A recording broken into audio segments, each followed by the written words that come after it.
اخراجات کم کرنے کا مشورہ آپ حکومت کو دیتے ہیں، لیکن اس بار بالکل ہی برعکس ہوا۔ ان حالات میں جب بہت ساری باتیں وزیر خزانہ بڑے کھل کر مختلف انداز میں کرتے آئے تھے، رائٹ سائزنگ کی وہ بات کرتے تھے، لیکن ہم نے اقدامات اس سے برعکس دیکھے ہیں۔ ہم کہہ سکتے ہیں کہ کچھ ایسی چیزیں ہیں جو مختلف ہیں ماضی کے مقابلے میں۔ کوئی ایفرٹ کہیں نہ کہیں آپ کو نظر آئی بوجھ کم کرنے کی؟ افسر تھینک یو ویری مچ۔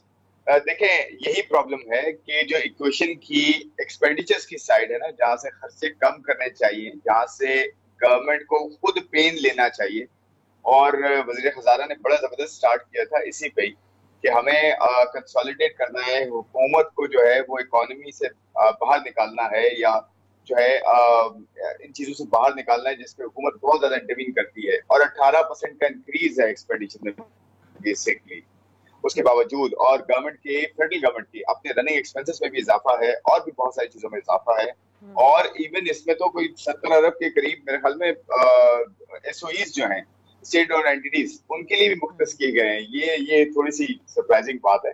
تو یہ دیکھنا ہوگا کہ یہ جو ایکسپینڈیچر سائڈ ہے یہ اگر کم نہیں کریں گے، آپ بڑھائیں گے، تو نیچرلی وہ خرچہ آپ کو کہاں سے پورا کرنا پڑے گا۔ اس کے دو ہی طریقے ہیں، یا تو آپ ٹیکسز زیادہ لگائیں گے، یا ٹیکسز اگر کلیکٹ نہیں ہوئے ٹائم پر جتنے لگائے گئے ہیں، ایونچولی آپ جائیں گے قرضہ ریز کریں گے۔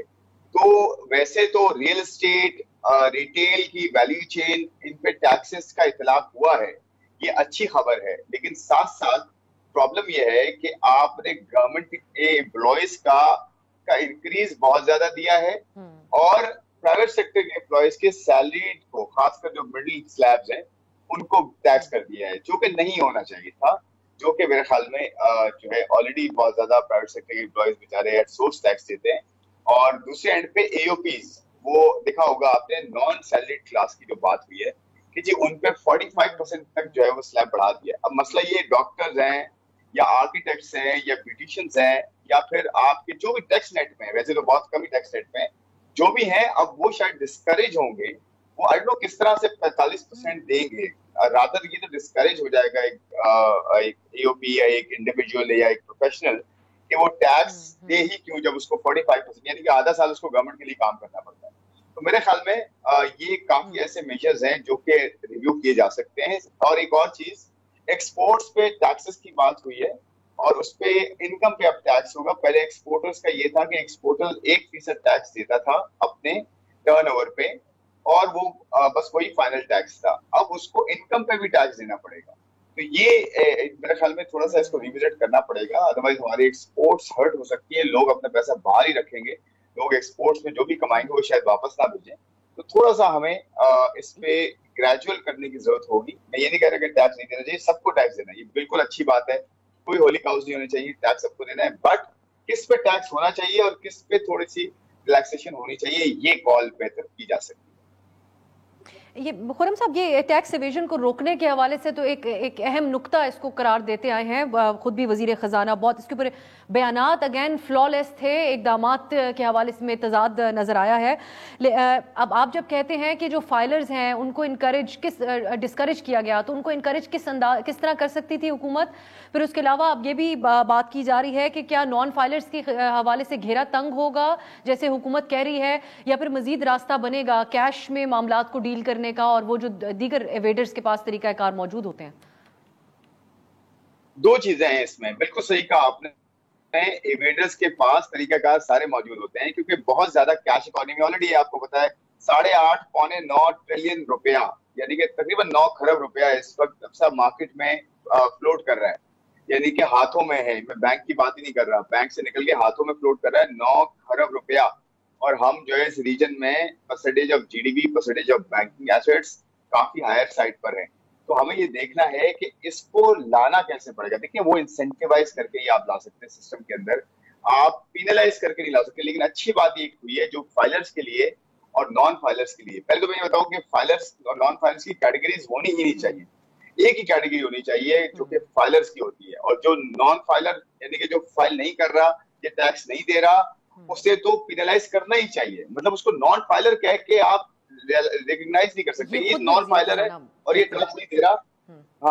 ہاں بالکل یہ ہونا چاہیے نا، اس کو ختم کرنا چاہیے، یعنی کہ مثال کے طور پہ جو ٹیکس نہیں دے رہا اور دے سکتا ہے اس کے ایسٹ بیونڈ مینز ہیں, تو کیوں نہیں اس کو سفر بھی نہ کرنے دیا جائے, اس کو ٹورزم کے لیے نہ جانے دیا جائے, اس کو حج عمرے کے لیے بھی نہ جانے دیا جائے, اس کو جو ہے گیس اور الیکٹریسٹی کے کنیکشن بھی اس کے لیے مشکل ہوں, اس کو کوئی نئی چیز کرنا بھی مشکل ہو. تو چائنا میں یہ ہوتا ہے نا, باقی جگہوں پہ بھی ہوتا ہے. تو میرے خیال میں ہمیں اس ایکسٹریم پہ جانا پڑے گا, تب جا کے آپ کو یہ فائلرز کے لیے, اور فائلرز کے لیے at the same time taxes کو کم کرنا پڑے گا, کم کرنا چاہیے. فارمل سیکٹر, سیلری کلاس, ان پہ ٹیکسز کم کریں گے نا جب آپ, اور اس پہ بڑھائیں گے, تو نیچرلی کیا ہوگا کہ لوگ کہیں گے جی مجھے ڈاکیومنٹ ہونا زیادہ فائدہ مند ہے. آج تو یہ ہوتا ہے کہ جی جو ٹیکس دیتا ہے وہی بیچارہ پھنستا ہے. تو اس کو ٹوٹلی اپوزٹ کرنا پڑے گا, تب جا کے آپ کے جو ہے نا فائلرز بھی بڑھیں گے, کیش اکانومی کم ہونا شروع ہوگی. اور سب سے بڑی بات, PISP کی پیمنٹس ہوں یا کوئی سیلری کی پیمنٹس ہوں, یہ کیش کے تھرو کیوں ہوتی ہیں؟ یہ ہونی ہی آپ کی جو ہے وہ آن لائن کے تھرو ہونی چاہیے. اور دوسرا سیلز ٹیکس, پنجاب نے جیسے کیا تھا, سیلز ٹیکس کو اگر 18% سیلز ٹیکس ہے یا 16% ہے 15% ہے, آپ کارڈ کے تھرو یا آن لائن پیمنٹ کریں تو 5% چارج ہوتا ہے. تو یہ کریں نا, دیکھیے انسینٹیوائز جتنا کریں گے نا لوگ آتے جائیں گے آپ کے پاس, جتنا آپ ڈسکریج کریں گے, جتنا آپ جو ہے ان کو بھی چھوٹ دیں گے, کوئی بھی نہیں آئے گا سسٹم کے اندر. ٹھیک, یہ خرم صاحب بس کوئکلی اب یہ کہتے جائے گا منی بجٹ کے حوالے سے اب عوام تیار رہیں نئے ٹیکسز کے ساتھ, یہ آج ہر طرف یہی سوالات ہیں. دیکھیں اگر یہ بجٹ ایز اٹ از پاس ہو جاتا ہے پارلیمنٹ سے, تو پھر منی بجٹ کی ضرورت نہیں پڑے گی, اور IMF کا بھی راستہ ہمارے لیے بہت کلیئر ہو جائے گا. یہ تو پازیٹیوز ہیں, لیکن مسئلہ یہی ہے کہ سیلری کلاس اور یہ جو آپ نے گورنمنٹ کے امپلائیز کا کیا ہے, تھوڑا سا ایک بیلنس ہو, تاکہ ہر کوئی یہ سوچے کہ اگر میں قربانی دے رہا ہوں تو میرے ساتھ میرا گورنمنٹ امپلائی بھائی بھی جو ہے قربانی دے رہا ہے. تو یہ سب مل کے اگر چلیں گے تو پھر بہتری ہو سکتی ہے. آئی تھنک میرے خیال میں منی بجٹ کی ضرورت پڑے گی. بہت شکریہ خرم شہزاد صاحب, آپ کے قیمتی وقت اور قیمت. ناظرین, یہ آپ نے گفتگو سنی ہے, آنے والے دنوں میں مزید واضح ہو جائے گا, اور بالخصوص اس حوالے سے بھی نظر رکھیں گے کہ پارلیمان میں پیپلز پارٹی کا اب آگے کیا رویہ ہوتا ہے. جاتے ہوئے ایک اور آج کی اہم خبر ہے, اس کا ہم ضرور تذکرہ کرنا چاہتے ہیں. ایک بڑا آپریشن کیا ہے انٹیلیجنس ایجنسیز اور قانون نافذ کرنے والے اداروں نے. آج بلوچستان میں TTP کے مراکز قائم کرنے کی ایک کوشش کو ناکام بنایا گیا ہے. پکڑے جانے والوں میں TTP خوارج کے شورا کا انتہائی خطرناک اور مطلوب کمانڈر بھی شامل ہے. تو یہ ایک بڑا آج ایک آپریشن ہوا, سیکیورٹی آپریشن ہوا, جس کا تذکرہ کرنا لازمی تھا. آج کے لیے اجازت دیجیے, خدا حافظ.